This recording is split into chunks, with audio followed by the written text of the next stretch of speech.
Hello, my name is Nicholas. I'm here today to talk to you about swordplay. Normally I have 2 hours to discuss this topic, but since we're wrapping it up to 3 minutes, we're going to make it nice and quick. There are several different types of swords.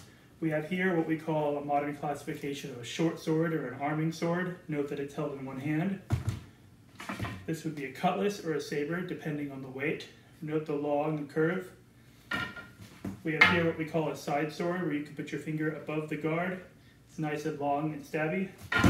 And I have here what's called a shinai, which is a wooden representation of a katana. Since we're pressed on time today, we're going to focus on this, which is known as the longsword. It's the most popular type of sword in modern practitioners.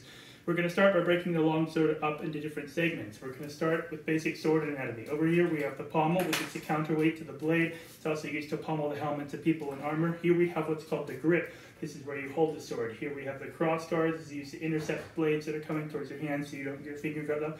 Here we have the blade.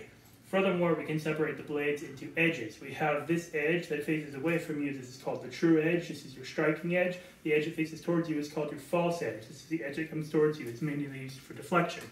Furthermore, we can separate the blade into parts. Down here, we have what is called the forte, or the strong. In the middle, we have what is called the mezzo, or the middle, and up here we have what's called the foible, or the weak. These are known as such because they are points of leverage. If you were crossed with another sword, and the strong part of your sword is over a weaker part of your opponent's, you have superior leverage, and you are what is called strong. When your sword is crossed with your opponent's sword, you are in what is called a bind. And as I mentioned earlier, the stronger part of your sword is on a weaker part of theirs, you are called strong in the bind. And vice versa, you are called weak in the bind.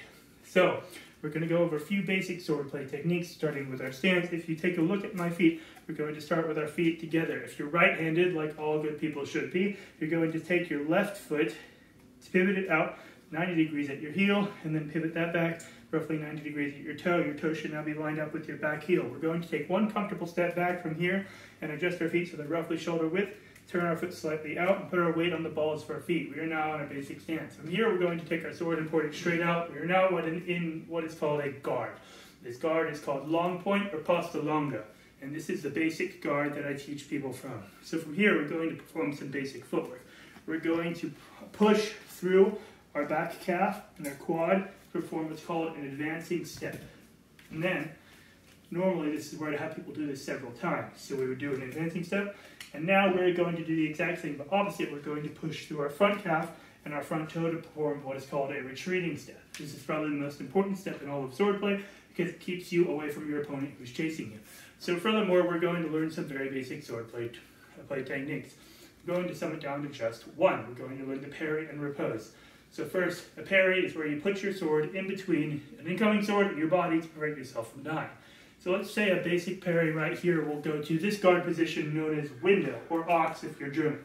So imagine a sword coming towards my head. I would come up towards this window position, let the sword bleed off to this side, and come and cut back to my opponent.